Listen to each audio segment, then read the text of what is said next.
Di sebuah kawasan di Kabupaten Probolinggo, terdapat sebuah desa yang bernama Desa Bago. Cerita rakyat mengenai asal-usul penamaan desa ini dimulai dari keberadaan pohon bago yang tumbuh di tengah ladang atau tegalan milik warga. Pohon ini tidak hanya menjadi bagian dari alam, tetapi juga menjadi simbol sekaligus penanda daerah tersebut. Pada masa lalu, masyarakat setempat sepakat untuk menamai daerah mereka sebagai Tegal Bago. Keputusan ini diambil berdasarkan kebiasaan sehari-hari dan kondisi lingkungan setempat yang menjadikan pohon bago sebagai ciri khas. Pohon yang kokoh dan tumbuh subur ini seolah-olah mengawal keseharian warga, menjadi saksi bisu setiap aktivitas yang berlangsung. Di balik cerita tentang pohon bago, terdapat pula kisah menarik tentang seorang tokoh penting yang hidup sekitar tahun 1928 hingga 1929.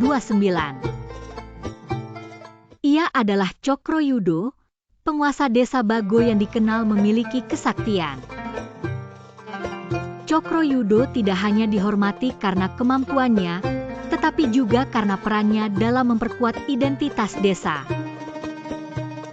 Ia diyakini sebagai seseorang yang membawa pengaruh besar dalam perkembangan dan kesejahteraan masyarakat desa. Cerita tentang pohon bago dan Cokroyudo menjadi dua hal yang saling melengkapi dalam sejarah desa Bago. Pohon bago sebagai simbol alam dan Cokroyudo sebagai simbol manusia, keduanya menjalin harmonisasi yang unik. Hingga kini, pohon bago tetap berdiri megah, seakan mengingatkan semua orang akan asal-usul dan cerita yang melintasi waktu.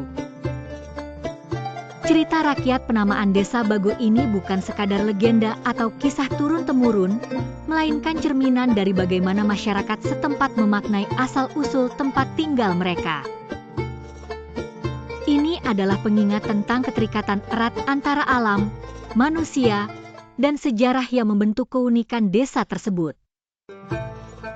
Dengan demikian, nama desa Bago terus dipertahankan dan dihormati sebagai bagian dari warisan budaya yang tak ternilai harganya.